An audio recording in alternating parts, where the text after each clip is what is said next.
Hi my student, আজকে আমরা 549 পেজের যে 2 মার্কস আর 3 মার্কসের প্রশ্নগুলো আছে, বেশিরভাগ গাণিতিক প্রশ্নগুলো শিখে নেব। তো করার আগে একটা কথা বলি, স্বামী বিবেকানন্দের একটা বাণী। কী বাণী? ওঠো জাগো, লক্ষ্যে পৌঁছানোর আগে থেমো না।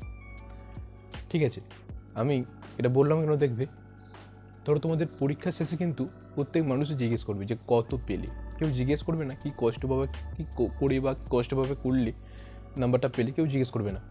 কেউ জিজ্ঞেস করবে কি দিন শেষে কত নাম্বার পেলে। হয়তো বলবে আবার তোর থেকে আমার ছেলে বেশি নাম্বার পেলো, তাই না? বলবেই। তো আমি চাচ্ছি কি তোমরা বললো কি ওঠো জাগো, লক্ষ্যে পৌঁছানোর আগে থেমো না। তোমার যে এখন যেটা লক্ষ্য যে কত নাম্বার পাবো, 90% পাবো বা 95% বা 100% যা পাবে, আমি তো আছি, মানে রেগুলারলি তোমাদের জন্য আপলোড করছি ভিডিও। আর আমার একটা স্টুডেন্ট আমাকে বলেছিল স্যার গাণিতিক প্রশ্নগুলোর সমাধান করে দিন। আমি তো সবার কথা ভাবছি, তো ওই করে একটু আধটু থিওরিগুলো বলছি। অনেকে থিওরি থেকেই নাম্বারটা পায়। আমি 100% শিওর তুমি যে প্রশ্নটা বললে গাণিতিক সমাধান, আমি গাণিতিক সমাধানের উপর বেশি জোর দিচ্ছি, কিন্তু সবার কথাই তো ভাবতে হবে। ঠিক আছে, চলো। আচ্ছা, কি বলা আছে? জীবাশ্ম জ্বালানির প্রয়োজনীয়তা কি? জীবাশ্ম জ্বালানি কোনগুলো? আমরা কি জানি? পেট্রোলিয়াম, কয়লা, প্রাকৃতিক গ্যাস, এগুলো কি জীবাশ্ম জ্বালানি। এগুলোর তো পরিমাণ একটা নির্দিষ্ট। এগুলো দীর্ঘকাল ব্যবহার করলে কি হয়, মানে শেষ হয়ে যাওয়ার সম্ভাবনা আছে, তাই তো? এগুলো দীর্ঘকাল ব্যবহার করলে শেষ হয়ে যাওয়ার সম্ভাবনা আছে। বিজ্ঞানীরা বলেছেন আনুমানিক 30 থেকে 40 বছরের মধ্যে শেষ হয়ে যাবে। তখন কি করতে হবে? এর বিকল্প কোনো উৎস খুঁজতে হবে। তখন না, এখনই খুঁজতে হবে। ধরো সৌরশক্তি, জলফাটা শক্তি, এইগুলোকে কাজে লাগিয়ে আমাদের শক্তিটা মানে আমাদের শক্তির প্রয়োজনটা মেটাতে হবে। ঠিক আছে, বুঝতে পারলে? তো লিখে দেবে।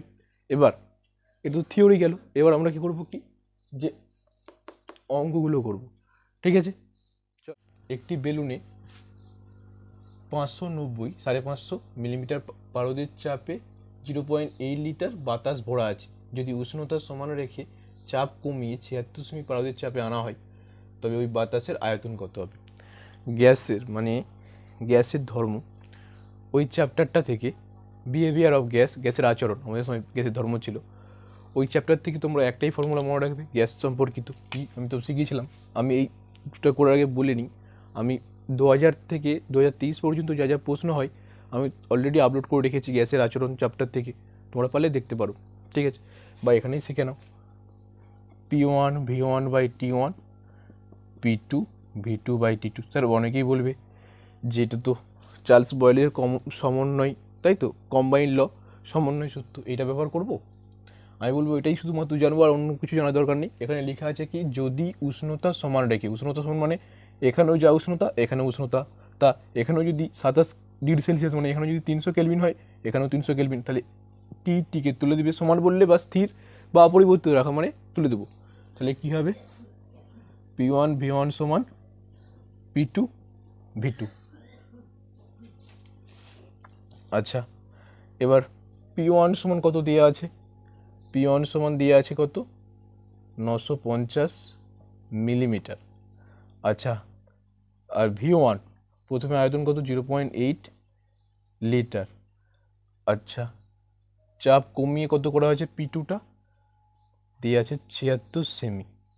আচ্ছা, এটা কিন্তু সেমিতে, এটা মিলিমিটার অফ এইচজি, পারদের চাপের সঙ্গে সমান।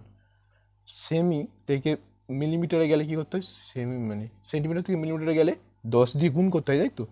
তাহলে 10 দিয়ে গুণ করলে কত হয়? 76কে 10 দিয়ে গুণ করলে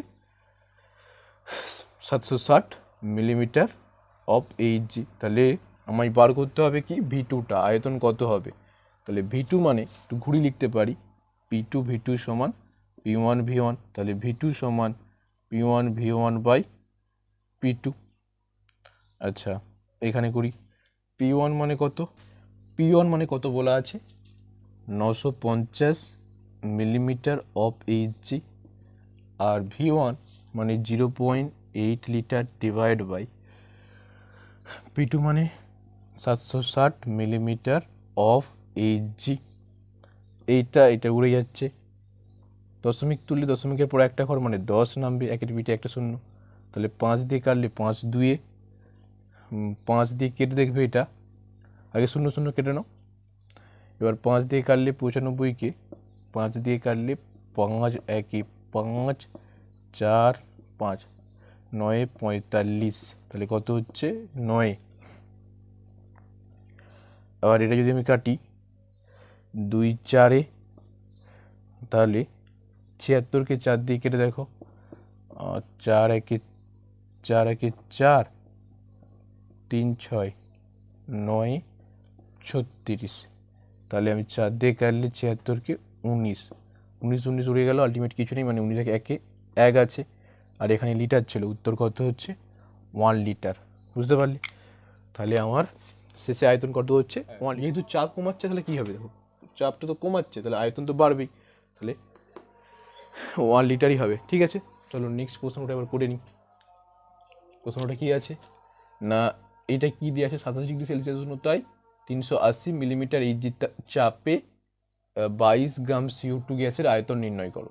আচ্ছা, আয়তন নির্ণয় করতে বলছে, চাপ উষ্ণতা দিয়েছে, এটা তাহলে কিসের সূত্র হবে তোমরা জানো, দেখো আর দিয়ে আছে, আর দেওয়া থাকলেই ভাববে পিভি সমান এনআরটি।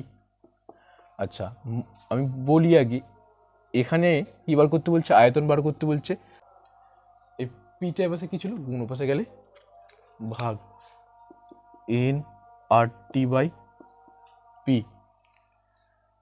আচ্ছা, এবার কত দিয়ে আছে, হ্যাঁ দিয়ে আছে কত, পিটা দিয়ে আছে 380 মিলিমিটার এইচজি। দেখো আর এর মানটা কিসে দিয়ে আছে দেখো তো, লিটারে।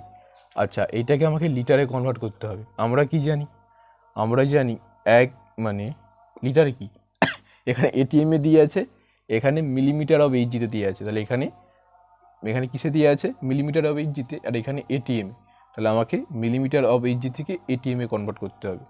তাহলে আমরা কি জানি, এক এটিএম সমান 760 মিলিমিটার অফ এইচজি, তাহলে এরকম ঘুরিয়ে লিখতে পারি 760 ইন্টু 1 মিলিমিটার অফ এইচজি সমান 1 এটিএম। ঠিক আছে, তাহলে 760 পাশে গুণ আছে, ওপাশে গেলে ভাগ, তাহলে 1 মিলিমিটার অফ এইচজি সমান 1 এটিএম বাই 760, আর এখানে কত এটিএম বলা আছে 380, কত মিলিমিটার অফ এইচজি দিয়ে আছে 380 মিলিমিটার অফ এইচজি সমান কী হবে, নিশ্চয়ই গুণ হবে এটার সাথে, তাহলে 1 এটিএম বাই 760 380, দেখো কাটলে কত হয়, 0 0 কাটলে 38, 2 তো 76 হয়, তাহলে 1/2 এটিএম, 1কে 2 দিয়ে ভাগ করলে কত হয় 0.5 এটিএম।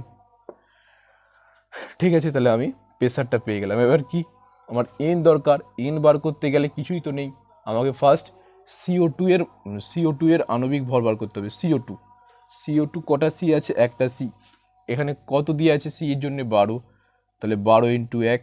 আচ্ছা, অক্সিজেনে কত দিয়ে আছে 16, কিন্তু কটা দিয়ে আছে 2টো, তাহলে 12 প্লাস 32 সমান কত 44, কিন্তু গ্রামে লিখতে হবে, গ্রামে প্রকাশ করতে হবে, তাহলে গ্রাম আণবিক ভর পেলাম। এবার মোল সংখ্যা বার করতে গেলে কি, প্রদত্ত ভর মানে দেওয়া ভর কত 22 গ্রাম, আর গ্রাম আণবিক ভর কত 44 গ্রাম, গ্রাম উড়ে যাচ্ছে, আমি জানি কি 22 2 তো 44 হয়, তাহলে 1/2 মোল, তাই তো 1/2 মানে কি, 1কে 2 দিয়ে ভাগ করলে কত হয় 0.5 হয় তো, বা ওরকমই রাখতে পারতে, কোনো সমস্যা নেই। ঠিক আছে, এবার এটা করে নাও, আমার সাথে সাথে প্র্যাকটিস করো। আচ্ছা, হ্যাঁ, বিউটি দেখে ডিউটি না ভুলে পড়াশোনায় মন দাও। ঠিক আছে, অনেকে ভুলে যায়, কিন্তু এখন পরীক্ষায় নাম্বার পেতে হবে, নাহলে সব ভুলে যাবে, নাম্বার পাওয়াটাও ভুলে যাবে। এখানে কত 0.5 মোল পাচ্ছি, বড় করে করতে হবে,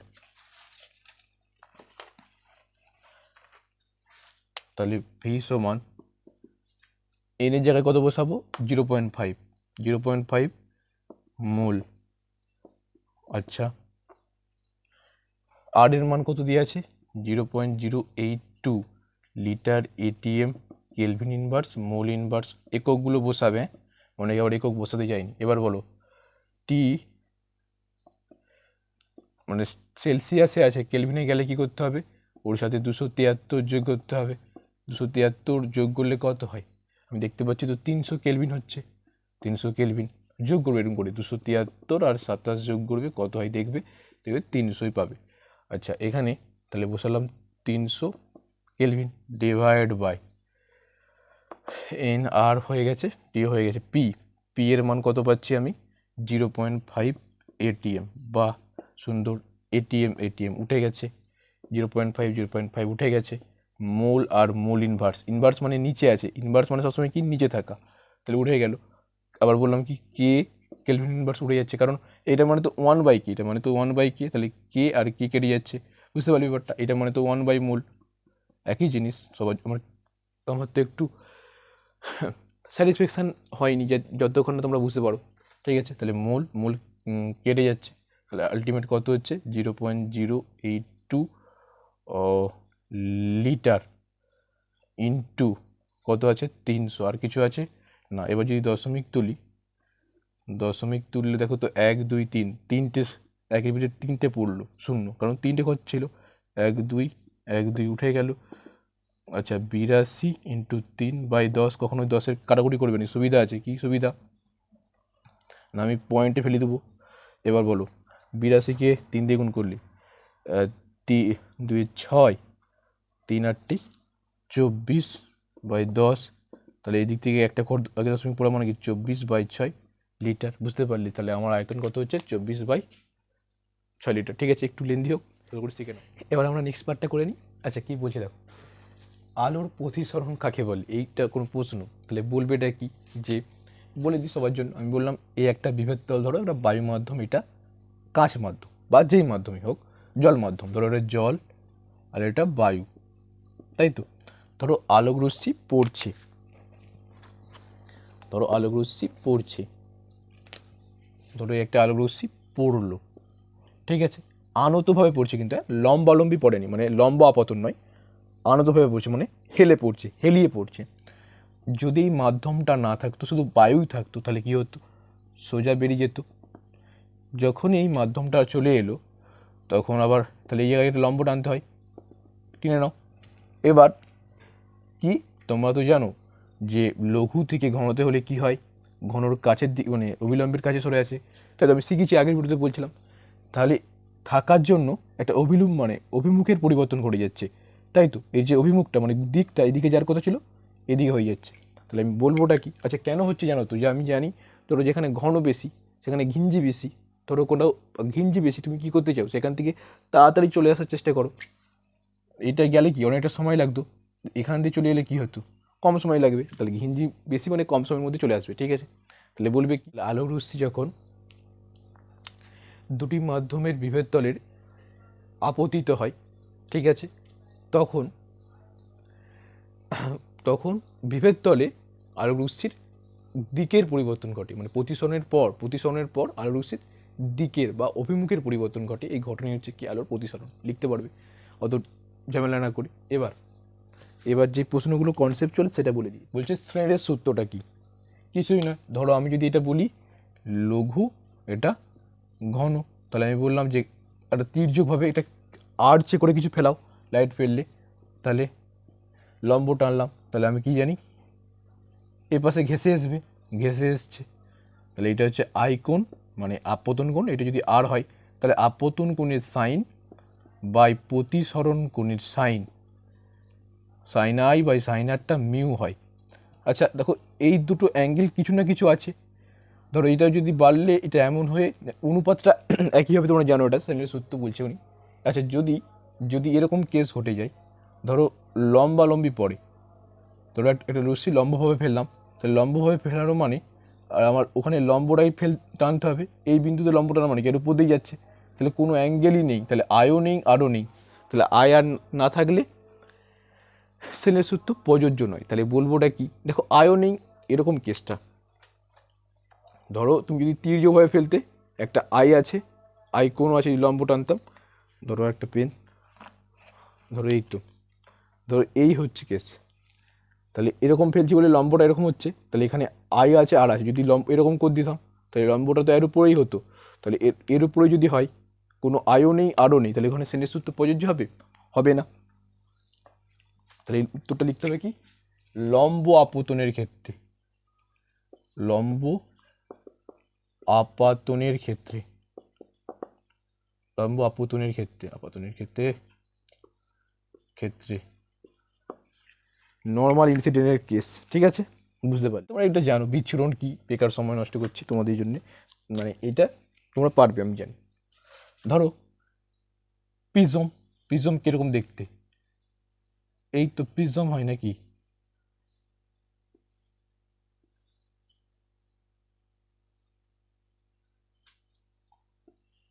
আচ্ছা প্রিজমের, ধরো প্রিজমটাকে ভাবছি শুধু আমি তোমাকে এক পাশ দেখাচ্ছি, এ পাশটা দেখাচ্ছি, মানে প্রিজম তো এরকম হচ্ছে, এ পাশে আছে এ পাশে আছে, তাহলে আমি বলছি এ পাশটা দেখছি, তাহলে আমি এ পাশটা মোটামুটি দেখছি, মুছে দিচ্ছি যে দিক দিয়ে দেখতে পাচ্ছি। আচ্ছা এবার ধরো সাদা আলো ফেললে তুমি জানো কি হয়, সাদা আলো ফেললে 7টা বিভিন্ন বর্ণেতে ভেঙে যায়, 1 2 3 3 4 5 6, ধরো 7, এটা কি শেষেরটা কি হয়, ভি জি আর, মানে মানে একদম যার নিচে থাকে কে, বেগুনি, তাই তো, আর উপরে কে থাকে, রেড।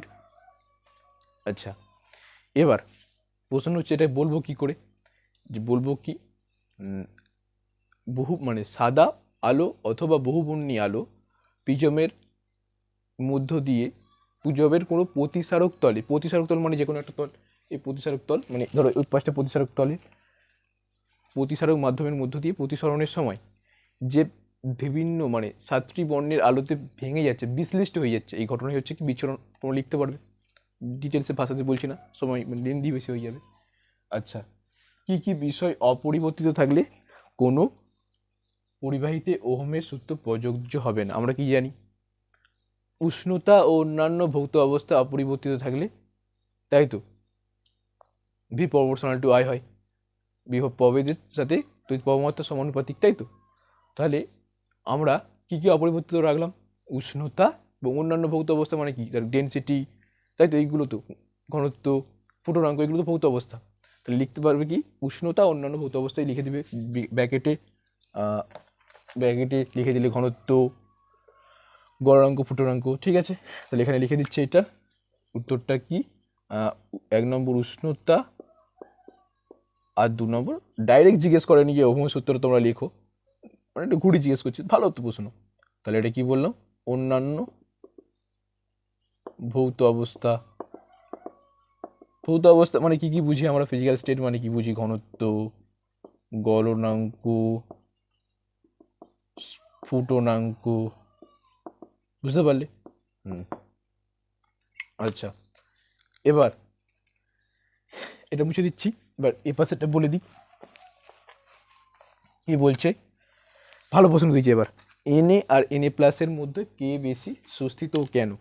ঠিক আছে, ধরো তোমরা এখন সুস্থিত না, পরীক্ষার পর তুমি সুস্থিত হবে, পরীক্ষার পর ফেস একদম, তাহলে এখানে এখন তুমি সুস্থিত নয়। ঠিক আছে, অনেকে বলছে স্যার খুব ভালো লাগে পড়তে, সে কি আমি তাকে দেখতে চাই। যাই হোক, এখানে এনএ, এনএ কত নম্বরে আছে, 11, তাই তো, 11 জানো তো, জানো আমি শিখেছিলাম এলু 11 থেকে শুরু, সোডিয়াম ম্যাগনেসিয়াম অ্যালুমিনিয়াম, তো এখানে কত, 11, 11 মানে প্রথম কুকে কটা থাকে, 2টো, তারপরে কুক 8টা, তাহলে 10 হয়ে গেছে, তাহলে শেষে 1 পিস। আচ্ছা এনএ প্লাস, এনএ প্লাস মানে কিছুই নয়, শিখে দিচ্ছি কী ব্যাপারটা। তাহলে এখানে 11টা যদি থাকে, আচ্ছা আমি যদি বলি, হ্যাঁ শিখে নাও, এখানে কটা মানে 11 আছে, মানে কি 11টা প্রোটন আর 11টা ইলেকট্রন আর 11টাই প্রোটন, 11টা ইলেকট্রন আর 11টা ইলেকট্রন আর 11টাই প্রোটন। আচ্ছা পি দিয়ে মনে রাখবে কি, প্লাস, পি দিয়ে মনে রাখবে কি, প্লাস, প্রোটন তাহলে প্লাস, ইলেকট্রন মাইনাস। আচ্ছা কোনো ব্যাপার নাই, এবার আমি ই প্লাস পি করবো, ই প্লাস পি মানে -11 প্লাস অফ +11, তাহলে -11 + 11 কত হচ্ছে শূন্য হচ্ছে। আচ্ছা, এবার এবার আমি যদি বলি যে এখান থেকে একটা ইলেকট্রনকে বার করে দাও, কত বার করে দেবে? একটা ইলেকট্রন বার করে দেবে। কটা ছিল ইলেকট্রন? 10টা। এই 11টা ছিল, একটা বার করে দিলে 10টা হচ্ছে। তাহলে ইলেকট্রন কটা হচ্ছে? 10টা। প্রোটন কিন্তু চেঞ্জ করিনি, প্রোটন পাল্টি যাওয়া মানে শেষ শেষ। মানে ধরো ধরো রোল নম্বর ব্যাপারটা জানো তো স্কুলে কীরকম হয়। ধরো আমি যদি 1 ডাকি, তোমাদের স্কুলের ফার্স্ট নম্বরই দাঁড়াবে, প্রেজেন্ট দেবে। আমি যদি 2 বলি, অন্যজনই প্রেজেন্ট দেবে। বুঝতে পারলে? এই নাম্বারটা পাল্টালে হবে না। আমি যদি জিজ্ঞেস করি, এই বাবা 1 নম্বর তুই, ধরো সেকেন্ড কাকেও বললো আর থার্ড বললাম তুই 1, যে ফার্স্ট সে তো রেগে যাবে, হ্যাঁ? এরকমই কেস। যাই হোক, এখানে তাহলে কি, প্রোটনটা কোনো চেঞ্জ করিনি, তাহলে প্রোটন মানে প্লাস, ই মানে মাইনাস, তাহলে ই প্লাস পি সমান কত হচ্ছে? -10 প্লাস 10। তাহলে 10 থেকে 11 থেকে 1, 11 থেকে 10 বিয়োগ করলে কত হয়? 1। তাহলে +1, তাই তো? কোন চিহ্নটা বড়? এই চিহ্নটা বড়, তাহলে প্লাস লিখলাম। 11 থেকে 10 বিয়োগ করলে একই হচ্ছে। তাহলে এটা হচ্ছে Na+।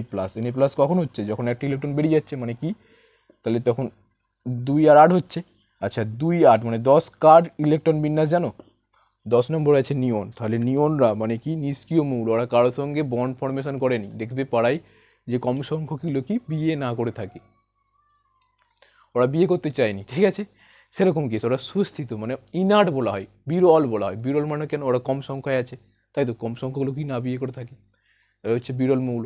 যা ওরা খুব স্টেবিল হয় নাকি, বুঝতে পারলো? তাহলে স্টেবিল যদি হয় তো ওরই মতো চেষ্টা করবে, প্রতিটা মৌল চেষ্টা করবে ওদের নিকটবর্তী নিষ্ক্রিয় গ্যাস সের অনুরূপ ইলেকট্রন বিন্যাস লাভের চেষ্টা করবে। তাহলে বোঝার চেষ্টা করো, কে তাহলে অনুরূপ ইলেকট্রন বিন্যাস পেলো? Na+ পেলো, কিন্তু Na পায়নি। তাহলে বলবো কি, Na মানে কি? ক্যাটায়ন, প্লাস আছে মানে ক্যাটায়ন, সোডিয়াম ক্যাটায়ন। তাহলে ভাষা দিয়ে লিখবে কি, সোডিয়াম পরমাণু ও সোডিয়াম ক্যাটায়নের মধ্যে sodium cation Na+ is more stable than Na because Na+ নিকটবর্তী নিষ্ক্রিয় গ্যাসের অনুরূপ ইলেকট্রন বিন্যাস লাভ করে। এটা লিখে দিয়ে আসবে। ঠিক আছে, তাহলে এখানে লিখে দিবে কি, Na ও Na+ এর মধ্যে Na+ বেশি স্থায়ী, কারণ এরকম করে দেখিয়ে দেবে, একটু খুশি হয়ে যাবে। কারণ Na+ তার নিকটবর্তী নিষ্ক্রিয় গ্যাস এর অনুরূপ মানে একই ইলেকট্রন, বুঝে দিচ্ছি, প্রশ্নটা তুলে নাও, অনুরূপ ইলেকট্রন বিন্যাস লাভ করে, ঠিক আছে? আচ্ছা, এবার F2 অণুর লুইস ডট দেখাও। F2 তাহলে লিখতে হবে কি, F পরমাণুর ইলেকট্রন বিন্যাস কি হচ্ছে? কত নম্বরে আছে বলছে? 9। 9 মানে 2 7, তাহলে শেষ কক্ষে 7টা আছে। 7টা মানে কি? অধাতু। 3 পর্যন্ত হলে ধাতু, তাহলে 7টা মানে অধাতু। F2 দুটো, তাহলে লিখো। আচ্ছা, 1 2 3 4, আচ্ছা N লিখলাম কেন? F 1 2 3 4 5 6 7, এ পাশেও 1 2 3 4 5 6 7, ঠিক আছে? কটা দরকার? অক্টেট করতে গেলে, অষ্টক করতে গেলে আর একটা দরকার। তাহলে এরকম শেয়ারিং করে নেবে, ঠিক আছে? তাহলে হবে কি, F, দেখো দুটো ইলেকট্রন মানে একটা বন্ড, দুটো ইলেকট্রন মানে একটা বন্ড, ঠিক? শেয়ারিং মানে বুঝো তো, শেয়ারিং মানে কি, ওর কাছেও থাকে তার কাছেও থাকে। তুমি যখন হোয়াটসঅ্যাপে শেয়ার করো, কোনো মিমস বা কিছু শেয়ার করো, ওইটাই তোমার কাছেও থাকে, তোমার বান্ধবীর কাছেও শেয়ার থাকে। আচ্ছা, এবার 1 2 3 4 5, 1 2 3 4 5 6, তাহলে 1 2 3 4 5 6, 1 2 3 4 5 6। আচ্ছা, যদি প্রশ্ন করতো লোন পেয়ার কটা? লোন পেয়ার মানে দেখো, এ একটা পেয়ার, এ একটা পেয়ার, এ একটা পেয়ার, এ একটা পেয়ার, এ একটা পেয়ার, এ একটা পেয়ার, তাহলে মোট কটা লোন পেয়ার? লোন মানে কি, এরা লোন মানে কেন? বন্ধনে অংশগ্রহণ করেনি। বন্ধনে অংশগ্রহণ করা মানেই ওরা বন্ড পেয়ার। বন্ধন করলে বন্ড পেয়ার, আর না করলে লোন পেয়ার। লোন মানে কি অ্যালোন, কারোর সাথে বন্ধন করতে পারেনি, যেমন তো তোমরা নয়। আচ্ছা এবার তাহলে একটা বন্ড মানে দুটো ইলেকট্রন, ঠিক আছে। আচ্ছা এটা ভাবে লিখবে, কীভাবে লিখবে বলে দিচ্ছি, যে ফ্লুরিন পরমাণুর ইলেকট্রন বিন্যাস হলো কি 2-7। ফ্লুরিন তার নিকটবর্তী নিষ্ক্রিয় গ্যাস, ইও কি চাইবে 9 আছে মানে 10-এর কাছাকাছি চেষ্টা করবে, নিকটবর্তী নিষ্ক্রিয় গ্যাস নিয়নের অনুরূপ ইলেকট্রন বিন্যাস লাভের চেষ্টায় আর অন্য একটি ফ্লুরিন পরমাণুর সাথে সমযোজী বন্ধনের মাধ্যমে, মানে সমযোজী বন্ধন দ্বারা নিজেকে সুস্থিতি লাভ করে, ঠিক আছে। বন্ধন গঠন করে শেয়ারের মাধ্যমে, বন্ধন জোড় শেয়ারের মাধ্যমে, লিখে দেবে। বুঝতে পারলি কেসটা? আমার একটু ভাষাটা খারাপ, তোমরা বুঝতে পারছো, সুন্দর করে লিখবে, ঠিক আছে। চলো এটা বুঝতে পারলে তো, যা যা প্রশ্ন আমি বলে দিলাম। আচ্ছা NaCl ও CaCl2 এর ধর্মের দুটি পার্থক্য লিখো। এখানে কিন্তু দেয়নি, এটা খুব চালাক, কি তড়িৎযোজী যৌগ আর সমযোজী যৌগ পুরো লিখে দেয়নি, কিন্তু দিয়ে দিয়েছে প্রশ্ন। তোমরা বুঝতে পারবে না এগুলো স্যার কী প্রশ্ন দিয়ে দিয়েছে, পালিয়ে আসতে হবে। কিন্তু অনেকে ভালো আছে, আমার অনেক স্টুডেন্টই ভালো আছে, তারা বুঝতে পারবে যে স্যার এটা আমি ওদের যাদের শিখিয়েছি যে NaCl মানে কি তড়িৎযোজী, কারণ ধাতু অধাতুর মধ্যে হলে তড়িৎযোজী, আর শুধুমাত্র অধাতু থাকলে সমযোজী। মানে আম থাকলে কি তড়িৎযোজী, আম না থাকলে সমযোজী। দেখো NaCl আছে, আম আছে, বা তুমি দেখতে পাচ্ছ সোডিয়াম মানে কি, দেখো সোডিয়াম মানে শেষ কক্ষে কটা হচ্ছিল, এক মানে 1 2 3 হলে কি হয় ধাতু। আর ক্লোরিন দেখবে 7 শেষ 17, তো তাহলে 2 8 7 তাহলে কি হচ্ছে অধাতু, 7 আছে, তাহলে ধাতু অধাতুর মধ্যে তড়িৎযোজী। আর দেখবে সি কার্বন হচ্ছে 6 নম্বরে আছে, তাহলে কি 2 4 4 মানে 3-এর থেকে বেশি অধাতু। আবার ক্লোরিন তো বললাম এক্ষুনি অধাতু, অধাতু মানে সমযোজী। কিন্তু লিখতে হবে কি করে, গুছিয়ে এটা লিখে দিচ্ছি, এটা দারুণভাবে লিখে দিচ্ছি গুছিয়ে, তোমরা করে নেবে, দারুণ করে লিখছি। দেখো ব্লু কালারটা হচ্ছে সরু হয়ে গেছে নাকি, তাহলে কালোতেই লিখি, লিখলে এবার সেই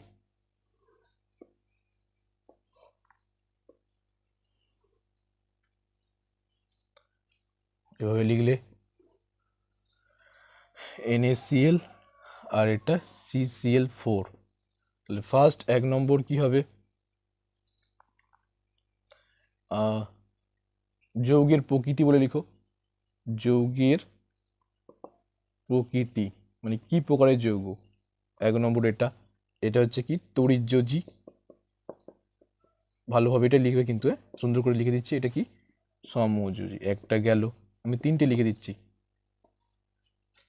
2 নম্বর দাব্রতা, মানে কাইতে গুলবে, আমরা জানি তড়িৎযোজীগুলো সবসময় কি হয়, জলে গুলে, তাহলে দেখবো কি জলে দ্রবীভূত হয়। আর এটা হচ্ছে কি জৈব দ্রাবক মানে কি হতে পারে, বেঞ্জিন হতে পারে, অ্যাসিটন হতে পারে, জৈব দ্রাবকে দ্রবীভূত হয়। আচ্ছা আমরা কি জানি এদের গলনাঙ্ক ফুটনাঙ্ক কারা বেশি, এদের বেশি, তাহলে লিখবো গলনাঙ্ক ও স্ফুটনাঙ্ক। অপেক্ষাকৃত লিখতে হবে, অপেক্ষাকৃত বেশি, এটা কম, বুঝতে পারলে। আচ্ছা আর একটা বলে দিই, যেটা পরীক্ষায় মনে রাখবে, যে NaCl এটা তো তড়িৎযোজী যৌগ, এদের অণুর কোনো অস্তিত্ব নেই, মানে যেমন CCl4 এদের অণুর অস্তিত্ব আছে, কিন্তু NaCl ক্রিস্টাল টাইপের হয়, ল্যাটিস, Na+Cl- এর আয়ন হিসাবে একটা ক্রিস্টাল গঠন করে, এদের অণুর অস্তিত্ব নেই। যদি প্রশ্ন পড়ে কোনটি, এমন একটা ধরো দিয়ে বললো কোনটিতে অণুর অস্তিত্ব নেই, 3-4 দিবে সমযোজী বন্ধন আর একটা তড়িৎযোজী, ওটাই উত্তর মারবে, বুঝতে পারলে। বা কোনটিতে বলবে মানে অস্তিত্ব আছে, 3টে তড়িৎযোজী দিয়ে বলবে আর একটা সমযোজী মারবে, তাহলে সমযোজীটাই মেরে দিবে, ঠিক আছে। আচ্ছা এবার কি আছে, কপার সালফেটের জলীয় দ্রবণে H2S গ্যাস চালনা করলে কি ঘটে, সমীকরণ সহ লেখো। আচ্ছা H2S এর সাথে লিখবো কি H2S প্লাস CuSO4 এর দ্রবণ মানে কালার জানো, নীল কালারের হয়, আমরা ল্যাবে কাজ করতাম, নীল কালারের হয়। আচ্ছা এটা একটু শর্টকাট দিয়ে মনে রাখবে,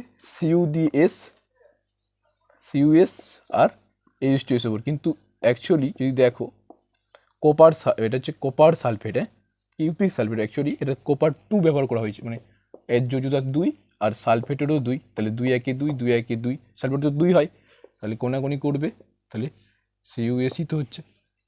আর এটা কি হচ্ছে, কালো বর্ণের, কালো বর্ণের কোবার সালফেটের অধক্ষেপ হবে, অধক্ষেপ মানে নিচের দিকে পড়বে, এটা কি তীর মেরে দিলাম, নিচের দিকে পড়বে অধক্ষেপটা CuS, বুঝতে পারলে? তাহলে লিখবে কি না, H2S এর কোপার সালফেটের জলীয় দ্রবণে H2S চালনা করলে কালো বর্ণের কোপার সালফেটের অধক্ষেপ পড়ে, ঠিক আছে, বুঝতে পারলে? আর সঙ্গে সঙ্গে কিছু পরিমাণ, মানে ওর সাথে কিছু পরিমাণ কি তৈরি হয় না, সালফিউরিক অ্যাসিডও তৈরি হয়, ঠিকটা কি, নাইট্রোলিয়ামটা কি, আচ্ছা ক্যালসিয়াম কার্বাইড যেন CaC2, অ্যাকচুয়ালি কার্বাইড মানে C2 2 মাইনাস, মানে যোজ্যতা কত 2, আর সি এর কত হয় 2, C2 2 মাইনাস মানে 2, তাহলে 2 একে 2, 2 একে 2, কোনাকুনি করলে কি হয় Ca1 C2 1, কিন্তু 1 1 লেখা দরকার নেই, তাহলে কি পাবো CaC2, বুঝতে পারলে? আচ্ছা এবার ব্যাপারটা কি, এখান থেকে যা যা প্রশ্ন হয় বলে দিই। CaC2 প্লাস N2 নাইট্রোজেন গ্যাসের বিক্রিয়া কত টেম্পারেচার লাগবে, প্রায় 1100 ডিগ্রি সেলসিয়াস লাগলে কি তৈরি হবে CaN2 প্লাস সি, মানে দেখো ক্যালসিয়াম কার্বাইডের সঙ্গে নাইট্রোজেন গ্যাসের বিক্রিয়া হচ্ছে প্রায় 1100 ডিগ্রি সেলসিয়াস অনুযায়ী, কি পাচ্ছি CaCN2 মানে ক্যালসিয়াম সায়ানামাইড, কিন্তু এটা সায়ানাইড নয়, সায়ানামাইড ও কার্বনের মিশ্রণ, ঠিক আছে। তাহলে এই যে CaCN2 ক্যালসিয়াম সায়ানামাইড ও কার্বনের মিশ্রণকে কি বলে, নাইট্রোলিম, খুব ইম্পর্টেন্ট, পরীক্ষা দিতে পারে। টু লিম বলে ব্যবহার কি, জমিতে সার হিসাবে ব্যবহার করা হয়, ব্যবহার বললে ব্যবহার সার হিসাবে জমিতে ব্যবহার করা হয়, ব্যবহৃত হয়, বুঝতে পারলে? আচ্ছা চলো নেক্সটটা দেখি। আচ্ছা নেক্সট জায়গাটা একটু বলে দিই, ধরো যদি প্রশ্ন এরকম না দিয়ে বলতো কি করে তৈরি করবে ক্যালসিয়াম, মানে ক্যালসিয়াম সায়ানামাইড, তুমি বলতে পারলে এখানে ক্যালসিয়াম কার্বাইডের সঙ্গে নাইট্রোজেন বিক্রিয়া হচ্ছে 1100 ডিগ্রি সেলসিয়াস। এবার যদি এরকম প্রশ্ন দিত, বলতো CaCN2 ক্যালসিয়াম সায়ানামাইডের সঙ্গে জল দাও, মানে এটা আর্দ্র বিশ্লেষণ করো, হাইড্রোলিসিস করো, তখন কি হবে না CaCO3 আর আর অ্যামোনিয়া উৎপন্ন হবে, ঠিক আছে। তাহলে ক্যালসিয়াম সায়ানামাইড থেকেও আমি অ্যামোনিয়া তৈরি করতে পারলাম, দেখবে এই প্রশ্নটাই হয়তো দিয়েছে, এইসব না দিয়ে, বুঝতে পারলে? এবার ব্যালেন্স তো দেখতে পারবে, ব্যালেন্স 3 আছে, মানে এখানে 3 হবে, এখানে 2 হবে, ব্যালেন্স কমপ্লিট, 2 6, 2 নাইট্রোজেন, ঠিক আছে, ব্যালেন্স কমপ্লিট, বুঝতে পারলে? চলো এবার নেক্সটটা দেখে নিই। এবার নেক্সটটা দেখে নিই, দেখার আগে একটা প্রশ্ন বলি, আমি যদি বলি যে CH2 ডাবল বন্ড CH2, এটার নাম কি, তোমরা বলবে দুটো কার্বন হলে হয় ইথ, আচ্ছা সিঙ্গেল বন্ড নেই, ডাবল বন্ড আছে, মানে কি ইন, তাহলে কি হবে, হর্ষইটা হর্ষইকার হয়ে যাবে কি ইথিন, এটারই নাম কি ইথিলিন। আচ্ছা আমি বলবো তোমার কাজ, যে 4টে এইচ আছে, 4টে এইচ আছে তো, এই যে সি ডাবল বন্ড সি, এখানেও এইচ, এখানে এইচ, এখানে এইচ, এখানে এইচ, তাই তো, এই 4টে এইচকে তুমি রিপ্লেস করে দাও, মানে রিপ্লেস মানে বুঝো তো, ধরো কারো জায়গায় কেউ বসে আছে, তোমরা অনেকেই জানো, দেখবে কারোর সাথে কারো একটা সম্পর্ক ছিল, সেই জায়গায় অন্য কেউ বসে যাচ্ছে, সেরকমই করে দাও। তাহলে এখানে এফ বসিয়ে দাও, এখানেও এফ দিয়ে দাও, এখানেও এফ দিয়ে দাও, এখানেও এফ দিয়ে দাও। কটা দেখো তো ফ্লোরিন, 1 2 3 4, 4টে ফ্লোরিন। তাহলে 4টে মানে বলবো কি, যদি এটা 1 নম্বর 2 নম্বর দিই, তাহলে এখানে বলবো 1,1, কেন 1 নম্বরে দুটো আছে, দেখো ওই করে বললাম 1,1, বা দেখো 2 নম্বরে যাচ্ছি, দুটো আছে, মানে দুবার লিখবো 2,2, মোট কটা 1 2 3 4, ট্রাই কি আছে ফ্লোরিন, ফ্লুরো, আচ্ছা এবার দুটো কার্বন মানে কি ইথ, আর ডাবল বন্ড মানে কি ইন, ইথিন। এটা হচ্ছে কি, এটা হচ্ছে 1,1,1 2,2 টাইফ্লুরো ইথিন। আচ্ছা, এর যদি একটা বন্ড তুলে দিই, তাহলে নিশ্চয়ই এই বন্ডটা এরকম হাতগুলো ফাঁকা করে দিবে, তাই তো, হাতগুলো ফাঁকা করে দিবে। তাহলে এই ফাঁকা হাতে ভালো করে বোঝা যাচ্ছে, এ পাশে একটা হাত হচ্ছে, এ পাশে একটা হাত হচ্ছে। তাহলে আমি যদি আরও একটা নিই CF2 ডাবল বন্ড CF2, তারও যদি তুলে দিই, এ পাশে একটা হাত, এ পাশে একটা হাত, তাহলে এই 4 হাত, 2 হাত এক করে দাও, তাহলে কি হয়ে যাবে, এরকম হয়ে যাবে। ফের আবার করলে কি হবে, FF CF2 CF2, তাই তো, এরকম চলতে থাকবে, অনেক বড় একটা চেন হবে। তো আমি করে ছোট্ট করে লিখবো কি CF2 হোল এন। এটার নাম কি, এটার নাম হচ্ছে পলি, মানে অনেক, পলি মানে কি অনেক অনেক। যেমন পলিথিন তোমরা শুনছো, PVC যেটা পলিভিনাইল ক্লোরাইড। আচ্ছা, পলি মানে কি অনেক, পলিটেট্রা ফ্লুরোইথিন, ঠিক আছে, অনেকগুলো টেট্রা ফ্লুরোইথিন আছে।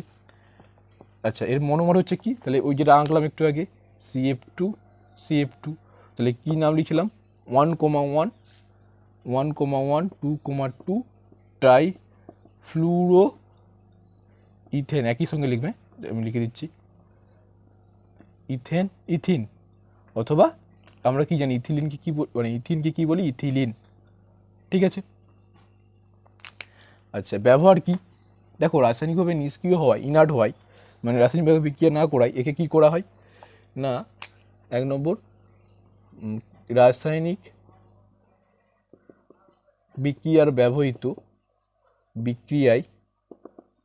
ব্যবহৃত যন্ত্রপাতি প্রস্তুতিতে ব্যবহার করা হয়, আচ্ছা, ব্যবহার করা হয়। 2 নম্বর কি, অন্তরক প্রস্তুতিতে ব্যবহার করা হয়,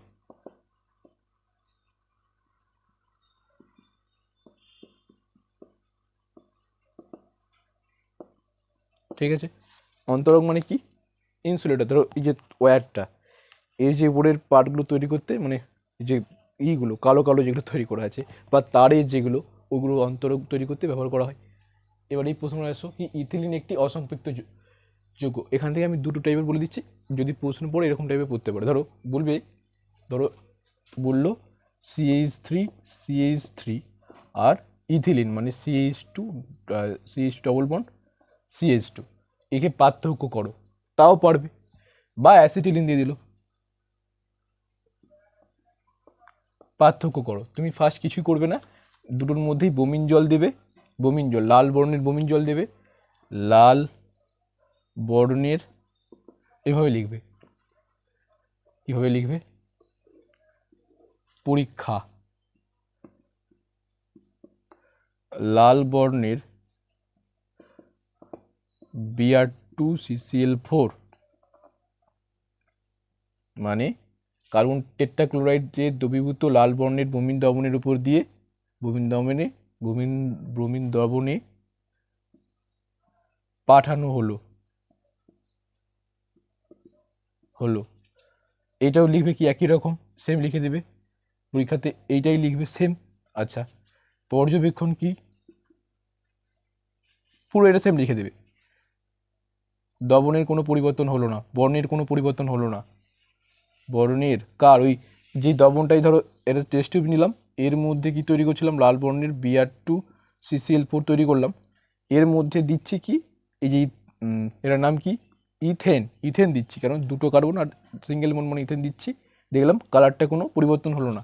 যেই অ্যাসিটিলিন অথবা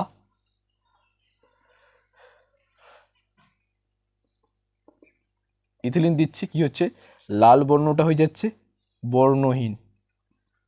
আচ্ছা, এইটা থেকে বুঝে যাই এর মধ্যে অসম্পৃক্ত আছে, মানে কি ডাবল বন্ড অথবা ট্রিপল বন্ড আছে, তাহলে বর্ণের পরিবর্তন হলো না, এখানে পরিবর্তন হলো না,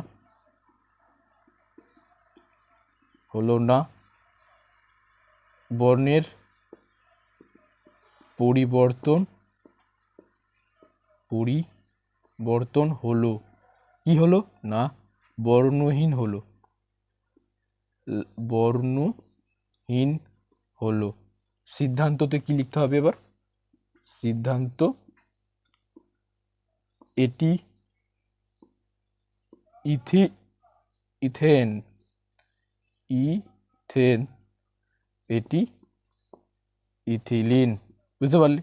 তাহলে আমি এভাবে কীভাবে লিখবো, এখানে যেটা দিয়ে আছে সেটা কী করে করবো, কিছুই না, সোজা এটাই করবো।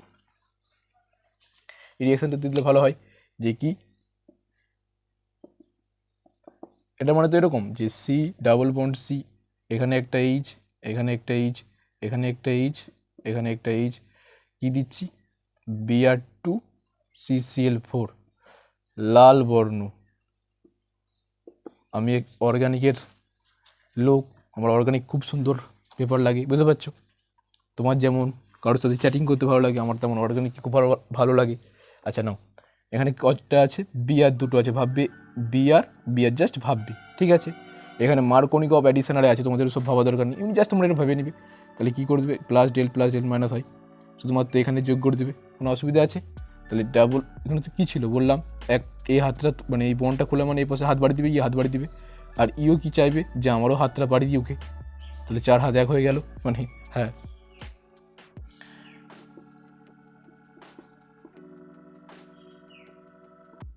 বুঝতে পারলে? এটা কী হবে, বর্ণহীন। এই যোগটার নাম কি, এটার নাম হচ্ছে কি, যদি 1 2 দিই 1,2 ডাই ব্রোমো ইথেন, কি নাম, ইথেন না ইথিন, ইথিন। আচ্ছা ইথেন, কিন্তু দেখো সিঙ্গেল বন্ড হলে এন হয়, তাহলে ইথেন বা ইথেনই হয়। বুঝতে পারলে? লিখবে কি বললাম একটু আগে, লাল মানে কার্বন টেট্রাক্লোরাইড দ্রবণে দ্রবীভূত লাল বর্ণের বমিন দ্রবণের মধ্যে দ্রবণটি বর্ণহীন হয়ে যায়। এই দ্বারা প্রমাণিত হয় ইথিলিন একটি অসম্পৃক্ত যৌগ। ঠিক আছে, অসম্পৃক্ত হাইড্রোকার্বন। ঠিক আছে, নেক্সট পার্টে আমরা আসছি, প্রচুর লেন্দি হয়ে গেছে, চলো বাই।